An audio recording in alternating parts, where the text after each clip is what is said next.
Hello students, मैं रामजीत इस video में आप लोग का स्वागत करता हूं। आज मैं कक्षा 12 का यानी क्लास 12 का चैप्टर पढ़ाएंगे जो जिसका नाम है अवकलन तथा सांत्यता। अवकलनता तथा सांत्यता। आज हम लोग पढ़ेंगे अवकलन। अवकलन इसे अंग्रेजी में कहते हैं डिफरेंशिएशन। DIFFERENTIATION। इसको पढ़ने के लिए, अवकलन को पढ़ने के लिए हमें पढ़ना पड़ेगा सांतत्य। क्या पढ़ना पड़ेगा?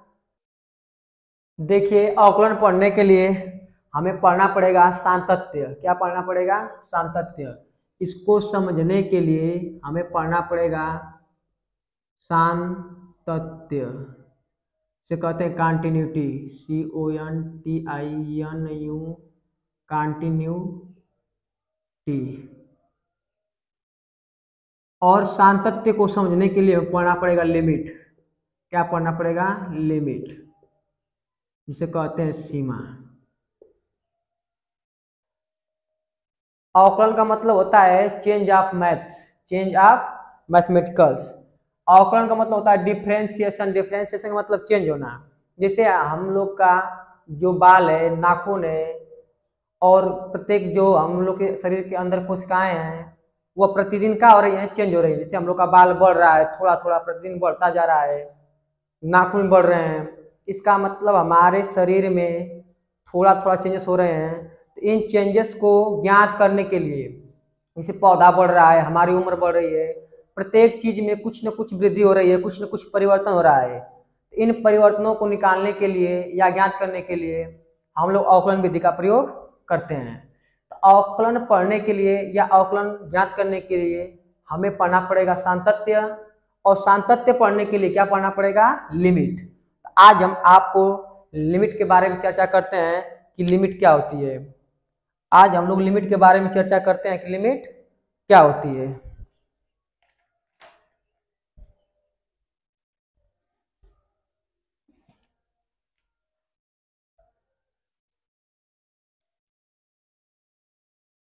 देखिए, आज हम लोग बात करेंगे लिमिट के बारे में। देखिए, ध्यान सुनिए, कहानी के थ्रू आप लोग को बताने का प्रयास करते हैं। अगर समझ गए तो लिमिट बहुत आसान हो जाएगी आप लोग के लिए। देखिए, सबसे पहले हम लोग पढ़ेंगे लिमिट के बारे में। देखिए, अवकलन समझने के लिए हमें क्या पढ़ना पड़ेगा? लिमिट। अब देखिए, लिमिट क्या था, आज हम लोग पढ़ेंगे लिमिट के बारे में कि लिमिट क्या होती है। क्योंकि लिमिट पढ़ेंगे तो सांतत्य समझ में आएगा, और सांतत्य समझ में आ जाएगा तो अवकलन पढ़ लेंगे। देखिए, क्या था कि एक बार न्यूटन जो था, लिमिट की खोज न्यूटन ने की है। लिमिट की खोज किसने की है? न्यूटन ने।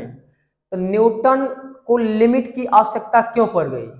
लिमिट की आवश्यकता न्यूटन को क्यों पड़ी? क्योंकि हम लोग पढ़ रहे हैं मैथ, और न्यूटन अधिकतम अपना थ्योरी किसमें दिया है? विज्ञान में। तो न्यूटन को लिमिट की आवश्यकता क्यों पड़ गई? देखिए ध्यान से, एक बार समझ लीजिए कि न्यूटन जो था वह स्कूल में बच्चों को पढ़ा रहा था। और क्या पढ़ा रहे थे? फिजिक्स। मान लीजिए कहानी है, एक बार न्यूटन बच्चों को स्कूल में पढ़ा रहे थे। वह पढ़ा रहे थे कि मान लीजिए एक कार है, एक कार है, एक कार है। यह कार 2 घंटा में, यह कार 2 घंटा में 100 किलोमीटर दूर जाती है। यह कार यहां से यहां तक पहुंच गई। यहाँ की दूरी कितनी है? 100 किलोमीटर। यह न्यूटन, मान लीजिए न्यूटन पढ़ा रहे थे स्कूल में बच्चों को। आप क्या पढ़ा रहे थे? विज्ञान। अब विज्ञान में पढ़ा रहे थे कि एक कार 2 घंटा में, 2 घंटा में 100 किलोमीटर जाती है। तो बताइए उसकी चाल क्या होगी? उसकी चाल क्या होगी? यह बच्चों से पूछे। तो न्यूटन का है कि देखिए, चाल बराबर होता है दूरी बटे में समय, कुल दूरी बटा में कुल समय। तो कुल दूरी कितना है? 100। अब कुल समय कितना है? 2। तो भाग में कितना आएगा? 50। कितना आएगा? 50 किलोमीटर प्रति घंटा। तो एक बच्चा बैठा था पीछे। देखिए जो आगे वाले बच्चे होते हैं वो केवल हमेशा जी हाँ या ना बोलते हैं, लेकिन जो पीछे वाले बच्चे होते हैं वो हमसे शरारती करते रहते हैं, वो एक कुछ न कुछ कर देते हैं। तो पीछे वाला बच्चा ने कहा न्यूटन से कि क्या, न्यूटन कहे कि देखिए जो कार है इसकी चाल कितनी थी, 50 किलोमीटर प्रति घंटा, मतलब कार यहाँ से यहाँ तक गई 2 घंटा में, उसकी चाल कितनी थी, 50 किलोमीटर प्रति घंटा। तो पीछे वाले लड़के कहा नहीं सर रुकिए, ऐसी बात नहीं है। अगर बताइए जहां से आप कार स्टार्ट किए तो बताइए क्या आपकी कार 50 किलोमीटर शुरू से ही थी और बीच में कहीं रुके नहीं थे? बताइए क्या हर स्थान पर आपकी चाल 50 किलोमीटर ही थी? न्यूटन सोचने लगे नहीं ऐसी बात तो नहीं है, हम कभी भीड़ में रुके होंगे, कहीं चाय पिए होंगे, कहीं भीड़ थी, गाड़ी की स्पीड कम रही होगी, आप कहीं कहीं पाए खाली स्थान थे जैसे उड़कर एकदम उड़ के गए होंगे 120 की स्पीड में, कहीं कहीं 120, कहीं 50, कहीं 60।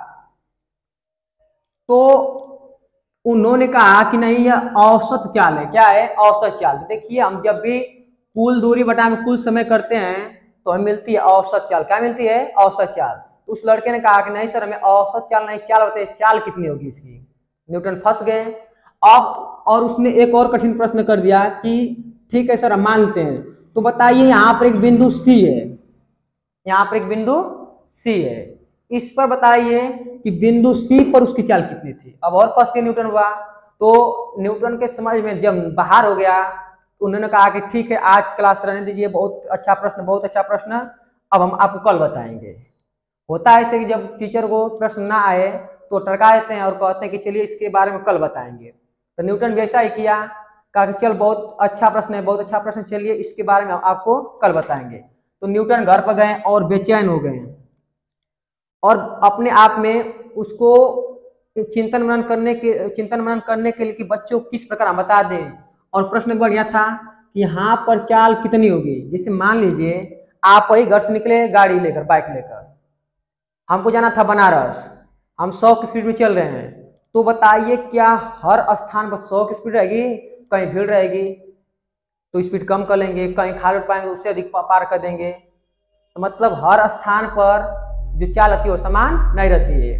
तो इसी के किस स्थान पर कितनी चाल थी उसको ज्ञात करने के लिए न्यूटन ने लिमिट की खोज की। न्यूटन ने लिमिट की खोज की और क्या खोजा? उन्होंने बताया कि limit h tend to 0, h tend to 0। अब इसको उन्होंने साबित करने के लिए गणितज्ञों को बुलाए, बहुत से गणितज्ञों को बुलाए, क्योंकि यह गणित का सवाल था। तो उन्होंने गणितज्ञों को बुलाए और कहे कि देखिए आज हमने लिमिट की खोज कर दी, आज हमने लिमिट की खोज कर दी। तो गणितज्ञ ने बताइए कि लिमिट की खोज की तो क्या उसके बारे में कुछ कहिए। तो उन्होंने कहा कि देखिए जो h है या इसका मान 0 है, h का मान क्या है?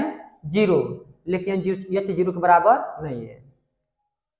अब बताइए बहुत अजीब बात हुई, न्यूटन ने लिमिट की खोज की, उन्होंने h टेंड टू 0 बोला, इसका मतलब उन्होंने बताया कि h जो है वह 0 है लेकिन 0 के बराबर नहीं है। सभी वहां के वैज्ञानिक जो थे हंसने लगे उस पर, सभी वैज्ञानिक क्या करने लगे? हंसने लगे। तो न्यूटन ने क्या हुआ कि तुम न्यूटन हो लेकिन न्यूटन के बराबर नहीं हो। अब न्यूटन भी फंस गया, मैं रामजी सर हूं लेकिन रामजी के बराबर नहीं हूं। अब बताइए, अब इन्होंने कहा था कि h जो है 0 है लेकिन 0 के बराबर नहीं है, तो उन लोगों ने उस पर हंसने लगे। अब न्यूटन वहां से मीटिंग रद्द हुई, न्यूटन चला गया घर। फिर इसके बाद जो न्यूटन के गुरु थे वह मैथ के थे। न्यूटन के जो गुरु थे वह किसके थे? मैथ के थे, टीचर। उन्होंने कहा कि देखिए आपको मैथ वालों से जितना है तो स्वयं ना बोलिए, उनसे बुलवाइए, खुद ना बोलकर उनसे बुलवाइए। तो इन्होंने 3, 4, 5 दिन बाद गए और कहें कि बताइए 2 में हम जोड़ते हैं 0 + 0 0 0 0 0 1, यह न्यूटन बोले थे। फिर मीटिंग हुई 3, 4 दिन बाद, 5, 6 दिन बाद मीटिंग हुई, तो फिर उन्होंने बुलाया। तो फिर उन लोग बहुत खुश होकर आए थे कि आज फिर न्यूटन की हम लोग बेइज्जती करेंगे। वे लोग इतना खुश होकर आए थे कि आज न्यूटन की फिर बेइज्जती करेंगे। लेकिन न्यूटन भी आज सच धज गया था उन्होंने कहा कि आज न्यूटन ने पूछा कि बताइए 2 में जब जीरो जोड़ेंगे 0.001, एक ने उसमें से कहा कि इसका मान तो लगभग बराबर 0 है, या आएगा 2 ही आएगा, क्योंकि इसका मान लगभग 0 है, समझ लीजिए 0 ही है। जैसे 1 करोड़ में 1 पैसा जोड़े, 1 पैसा, तो कोई फर्क पड़ेगा? नहीं पड़ेगा। उसी तरह 2 में इतनी छोटी जब वैल्यू जोड़ेंगे तो 2 ही आएगा, मतलब इसका मान लगभग क्या था? 0। तो अब बोले कि बताइए अगर किसी संख्या में हम 0 से भाग देंगे तो वह संख्या क्या आएगी? जब किसी संख्या में हम 0 से भाग दें तो बताइए वह संख्या क्या आएगी? न्यूटन पूछ रहे थे। तो जब किसी संख्या में 0 से भाग देते हैं तो आता है अपरिभाषित। क्या आता है? अपरिभाषित या इनफाइनाइट। ऐसा क्यों होता है? देखिए, अगर मान लीजिए 5 में 0 से भाग दें तो 0 का पारा आप कितना ऊपर है? 5 कभी नहीं आएगा। जैसे 6 में भाग दिए 2 से, 2 त्याई 6, कितनी बार गया? 3 बार, 2 त्याई 6 आ जाएगा। लेकिन 0 को पारा आप कितना बार पढ़े? 0 5 में 0, 0 6 में 0, 0 7 में 0, 0 8 में 0, 0 का पारा कितना ओवर पड़े? कभी 5 नहीं आएगा। इसका मतलब केवल और केवल क्या आता है? 0। इसलिए हम कहते हैं आएगा अनंत। क्या आएगा? अनंत। तो न्यूटन ने कहा कि ठीक है, अगर मान लीजिए किसी संख्या में 0 से भाग देते हैं तो क्या आ रहा है? इनफाइनाइट। तो बताइए कि यह प्योर 0 था, आप इसको भी बता रहे थे क्या है? 0। तो अब उसी संख्या में इस 0 से भाग कर देख दीजिए 0.0001, क्या 0 आएगा? तो सभी लोग हक्का बक्का रह गए कि ऐसा क्या तुमने बोल दिया, इसका यह भी मान 0 है, यह भी मान 0, इसका मान इनफाइनाइट आ रहा है तो इसका भी मान क्या आना चाहिए? इनफाइनाइट। लेकिन ऐसा नहीं होता है, क्योंकि जितना नीचे 0 है उतना ऊपर बढ़ा सकते हैं 0। तो सभी लोग हक्का बक्का रह गए। तो न्यूटन ने कहा कभी का मैं तो यही बताना चाह रहा था कि जो यक्ष है वह 0 है, लेकिन 0 के बराबर नहीं है, लगभग 0 है। लगभग मतलब यह प्योर 0 नहीं है, अगले ही पल क्या हो जाएगा? 0। तो ध्यान दीजिए, आप लोग इन बातों को उतना ध्यान मत दीजिए, बस इतना ही ध्यान दीजिए कि लिमिट की जो खोज की थी वह किसने की थी? न्यूटन ने। और न्यूटन ने बताया था कि जो यक्ष है यक्ष टेंड टू 0, यक्ष टेंड टू मतलब की ओर बढ़ना, टेंड टू का मतलब की ओर बढ़ना। तो यक्ष जो है 0 की तरफ बढ़ रहा है और अगले ही पल का हो जाएगा 0। वो पूर्ण रूप से 0 नहीं है, लेकिन अगले ही पल का हो जाएगा 0। तो लिमिट की खोज किसने की थी? न्यूटन ने। लिमिट की खोज किसने की थी? न्यूटन ने। और उन्होंने कहा कि जो यक्ष 0 है या 0 के बराबर तो है, लेकिन 0 तो है लेकिन 0 के बराबर नहीं है। इसे आप पहले बताइए 0.00001, यह लगभग 0 है लेकिन 0 के बराबर नहीं है। अगर पूरा 0 मान लेंगे तो यक्ष में भाग दिए 0 से क्या आ जाएगा? इनफाइनाइट। लेकिन अब इस 0 से भाग दें तो 0 नहीं आएगा। इसका मतलब यह 0 तो है लेकिन 0 के बराबर नहीं है, अगले ही पल का बन जाएगा वह 0। तो यहां से लिमिट की खोज हुई। और लिमिट की खोज करने वाला व्यक्ति कौन था? न्यूटन। लिमिट की खोज करने वाला व्यक्ति कौन था? न्यूटन। तो आप लोग इसके बारे में समझ गए कि जो यक्ष है 10 to 0 लिमिट यक्ष 10 to 0, इसका मतलब यह है कि जो यक्ष है वह 0 तो है लेकिन 0 के बराबर नहीं है। 0 तो है लेकिन 0 के बराबर नहीं है। तो आप लोग लिमिट के बारे में समझ गए। अब चलते हैं सांतत्य पर, क्योंकि सांतत्य को समझने के लिए हमें लिमिट की आवश्यकता थी और लिमिट पढ़ लिए। अब लिमिट जब पढ़ लिए तब कहाँ चलेंगे? सांतत्य पर।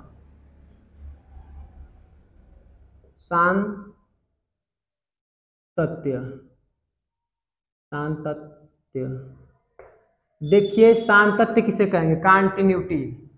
सांतत्य, अब ध्यान सुनिए इसका परिभाषा। सांतत्य का मतलब कि जिस ग्राफ को खींचने के लिए हमें पेन या कलम उठाने की आवश्यकता न पड़े। जब किसी ग्राफ को हम खींच रहे हैं तो पेन या कलम को उठाने की आवश्यकता न पड़े, उसे कहते हैं सांतत्य ग्राफ। क्या कहते हैं? सांतत्य ग्राफ। यदि किसी फलन या f का ग्राफ खींचने के लिए हमें कलम यदि किसी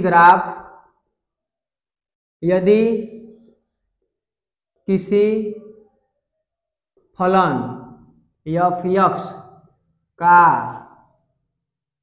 ग्राफ खींचने के लिए या खींचते समय पेन उठाना न पड़े तो उस ग्राफ को सातत्य ग्राफ कहते हैं। सातत्य ग्राफ कहते हैं। यदि किसी फलन f x का ग्राफ खींचते समय हमें पेन उठाने की आवश्यकता न पड़े, पेन या कलम उठाने की आवश्यकता न पड़े, तो उस ग्राफ को या उस फलन को हम कहते हैं सातत्य फलन। क्या कहेंगे? सातत्य फलन। जैसे मान लीजिए हमें साइन ग्राफ खींचना है, जानते हैं आप लोग कि साइन ग्राफ इस तरह होता है। देखिए कहीं पेन उठाने की आवश्यकता नहीं पड़ी, इसलिए कैसा ग्राफ है? सातत्य ग्राफ। कैसा ग्राफ है? सातत्य ग्राफ। लेकिन अगर हम बार बार ग्राफ से नहीं प्रदर्शित कर पाएंगे, क्योंकि हमें सभी संख्याओं या सभी का ग्राफ हमें पता नहीं होता है, सभी व्यंजकों का हमें ग्राफ पता नहीं होता है, तो हमें उसे मैथमेटिकली हल कर कर ही बताना पड़ता है। तो देखिए किस प्रकार बताएंगे। अगर कोई फलन सातत्य है तो किस प्रकार बताएंगे, देखिए ध्यान से।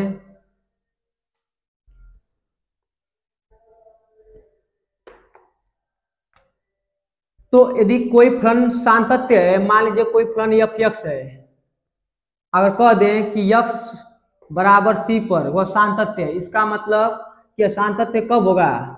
ध्यान दीजिए कोई ग्राफ है, हमें बिंदु C पर से सातत्य चेक करना है। बिंदु C पर क्या करना है? चेक करना है कि सातत्य है कि नहीं। सातत्य का मतलब कि ग्राफ टूटा तो नहीं है, और टूटेगा कब? जब ग्राफ इस पर खींच रहे हैं, कलम उठा दिए तो ग्राफ क्या हो गया? टूट गया। तो यही हमें चेक करना है कि कहाँ पर ग्राफ टूटा है कि नहीं। तो बताइए, अगर किसी व्यक्ति का बारे में हमें जानना है तो 3 तरह से जान सकते हैं। उसके मित्र से मिलकर, उसके माता पिता से मिलकर, या खुद उसी से पूछकर।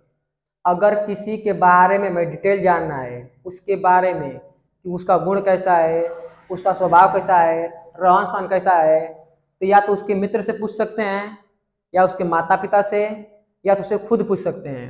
जब 3 लोगों से बात करेंगे, इन 3 लोगों से, तो हमें उसके बारे में पता चल जाएगा। तो मान लीजिए हमें इस बिंदु पर चेक करना है कि फलन जो है यह सातत्य है कि नहीं है। तो एक बार इसके पहले चेक करेंगे कि इससे पहले ग्राफ टूटा तो नहीं है, और एक बार इसके बाद चेक करेंगे ग्राफ टूटा तो नहीं है। तो जब इससे पहले चेक करेंगे तो देखिए इधर साइड होता है लेफ्ट हैंड साइड। क्या होता है? जब इधर चेक करेंगे, अगर इधर टूटा नहीं ग्राफ है, इसके जस्ट पहले ग्राफ नहीं टूटा है, इसके जस्ट बाद भी ग्राफ नहीं टूटा है, इसका मतलब बिंदु C पर जो फलन है वह क्या है? सातत्य है। ध्यान समझिए, अगर हमें यहाँ चेक करना है कि ग्राफ टूटा है कि नहीं, तो जब इस पर चेक करना है, इसका मतलब एक बार इससे थोड़ा सा पहले चेक करेंगे, एक बार इससे थोड़ा सा बाद में। अगर इन 2 बिंदुओं पर ग्राफ नहीं टूटा है तो हम कह सकते हैं बिंदु C पर फलन का है? सातत्य है। तो अब तक ध्यान देखिए, तो हमें यहाँ चेक करना है। तो बताइए, इधर की जो साइड है उसे कहते हैं लेफ्ट हैंड साइड।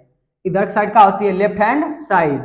तो जब इधर आएंगे तो कितना पहले आएंगे? एकदम थोड़ा सा पहले, h पहले, h का लगभग 0, तो थोड़ी सी पहले आएंगे। और कितना पहले जी? h पहले। मान लीजिए कुछ जूम कर रहे हैं यहाँ पर, कितना पहले आए हैं? h पहले। इससे पहले जो है थोड़ा सा बिंदु क्या है? h। यहाँ पर मान लीजिए कि यहाँ पर C है, आगे बढ़ेंगे तो क्या होगा? C plus h। और जब इससे पहले आएंगे तो क्या होगा? C minus h। इसे मान लीजिए ग्राफ है, यहाँ पर 5 है, इससे पहले क्या होगा? 5 से कुछ कम होगा, तो 5 माइनस h मान लीजिए। और इसके जब आगे चलेंगे तो कुछ बढ़ेगा, तो 5 प्लस h मान लीजिए। उसी प्रकार यहाँ पर बिंदु C है, इससे जस्ट पहले चेक करना है, कितना पहले? h पहले। h का है लगभग 0, पूरा जीरो नहीं, अगले ही पल वो सी पर पहुंच जाएगा। इसका मतलब थोड़ा सा पहले, तो थोड़ा सा पहले का जो मान होगा कितना होगा, सी माइनस एच। आज जब थोड़ा सा बाद चेक करेंगे तो क्या होगा, सी प्लस एच। देखिए जो पहले वाला है इसे कहते हैं लेफ्ट हैंड लिमिट, ऐसे क्या कहेंगे, राइट हैंड लिमिट। एक बार इसी पर कूद जाएंगे तो उसे कहते हैं एफ सी। तो हम तीन तरह चेक करेंगे, अगर तीनों तरह से फलन बराबर है इसका मतलब हम कह सकते हैं कि यह ग्राफ का है सातत्य। तो एक बार लेफ्ट हैंड लिमिट चेक करेंगे, एक बार राइट हैंड से आकर चेक करेंगे, अगर दोनों बराबर आ गया मतलब दोनों सी पर ही पहुंच रहा है तो हम कह सकते हैं कि फलन का है सातत्य है। तो देखिए किसी फलन को जब चेक करना हो तो तीन बातों पर हम ध्यान देते हैं। एक बार निकालते हैं लेफ्ट हैंड लिमिट बराबर आ गई राइट हैंड लिमिट, बराबर हो गया फलन एफ सी के जिस पर हम निकाल रहे हैं। अगर ये तीनों बराबर आ गए तो हम कह सकते हैं कि जो फलन है वह सातत्य है। फलन क्या है, सातत्य है। इन तीनों ध्यान दीजिए, पहले निकालेंगे लेफ्ट हैंड लिमिट, लेफ्ट मतलब इसके जस्ट पहले, एक बार निकालेंगे राइट हैंड लिमिट जस्ट बाद में, एक बार निकालेंगे एफ सी। और एच जान गए आप लोग, एच का है, एच का मतलब थोड़ा सा पहले, और थोड़ा सा पहले का मतलब एच का मान लगभग जीरो है, लगभग पूरा जीरो नहीं है, जीरो के बराबर नहीं है, लगभग जीरो है। अब देखिए जिससे सवाल पर एक लगा रहे हैं इसके बारे में आप लोग को डिटेल में समझाएंगे एक बार और इसे। इसे मान लीजिए सवाल कोई दे दिया कि 3x + 2 को x बराबर 2 पर जांच कीजिए, जांच कीजिए कि फलन संतत है या नहीं। 3x + 2 को x बराबर 2 पर जांच करना है कि फलन संतत है कि नहीं। अब देखिए जांच करने के लिए हम निकालेंगे तीन चीज, एक बार लेफ्ट हैंड लिमिट, एक बार राइट हैंड लिमिट। तो आप जब भी एग्जाम में सवाल लगाइए तो इस प्रकार तीन ग्राफ खींच लीजिए, इस प्रकार तीन लाइन खींच लीजिए। यहाँ पर लिखिए लेफ्ट हैंड लिमिट, यहाँ पर लिखिए राइट हैंड लिमिट, और यहाँ पर लिखिए फलन यह बराबर 2 पर। अब पहले निकालेंगे लेफ्ट हैंड लिमिट, क्या निकालेंगे, लेफ्ट हैंड लिमिट। और लेफ्ट हैंड लिमिट का मतलब होता है, लेफ्ट हैंड लिमिट का मतलब बताए थे अभी आया था c माइनस एच। तो जहां फलन एफ एक्स है, एफ एक्स वहां का रखेंगे c माइनस एच। तो जहां एक्स है वहां का रखेंगे c माइनस एच। अरे हम जो ग्राफ बताए थे इस प्रकार आप लोग को, तो मान लीजिए इस बिंदु पर निकालना था हमें, यहाँ पर c था, तो c से जब पहले आएंगे इसका मतलब c माइनस क्या होगा, एच, और इसके बाद जाएंगे क्या होगा, c प्लस एच। उधर का साइड होता है राइट हैंड साइड, क्या होता है, राइट हैंड साइड, इधर का होता है लेफ्ट हैंड साइड। तो c माइनस एच का मतलब निकालेंगे लेफ्ट हैंड लिमिट। तो पहले फलन का है एफ एक्स बराबर 3x + 2, और निकालना का है लेफ्ट हैंड लिमिट। देखिए जब लेफ्ट हैंड लिमिट निकाल रहे हैं तो यह फलन का रखेंगे limit h tend to 0, h tend to 0, और रख देंगे f c minus h, c minus h. तो देखिए लिमिट h टेंड टू 0। अब जहां x है, एफ एक्स मतलब जहां x है वहां का रखेंगे c माइनस एच, तो रख देंगे 3 x स्थान पर c माइनस एच + 2। देखिए कितना जगह, थोड़ा सा गलती हो गया, यहाँ पर c के स्थान पर कितना दिया है, 2, कितना दिया है, 2। तो लिमिट h टेंड टू 0,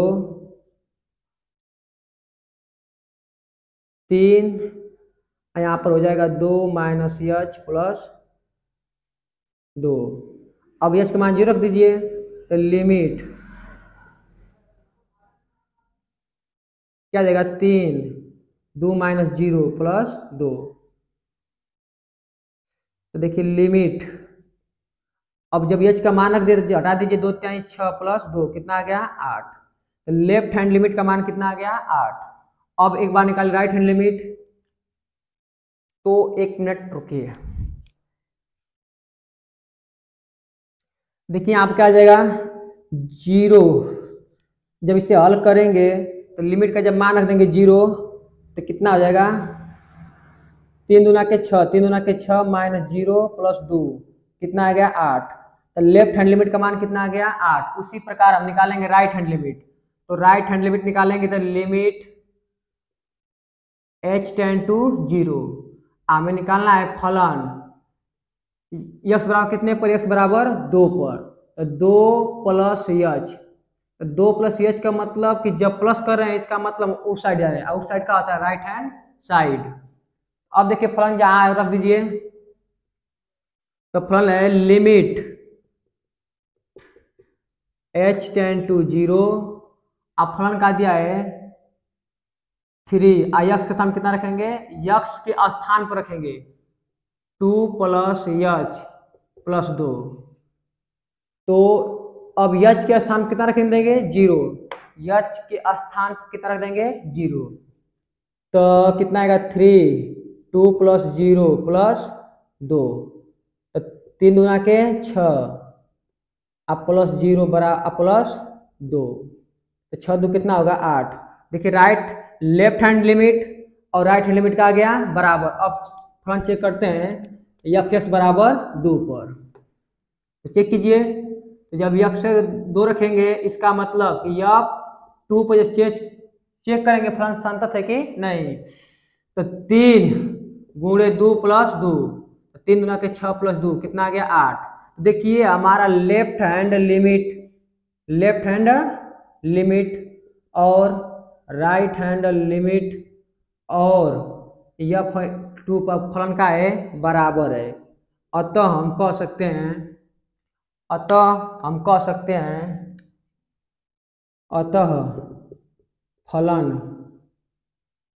फलन संतत फलन है।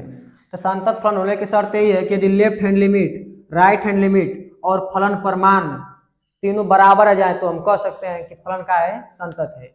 आज के लिए जय हिंद, जय भारत।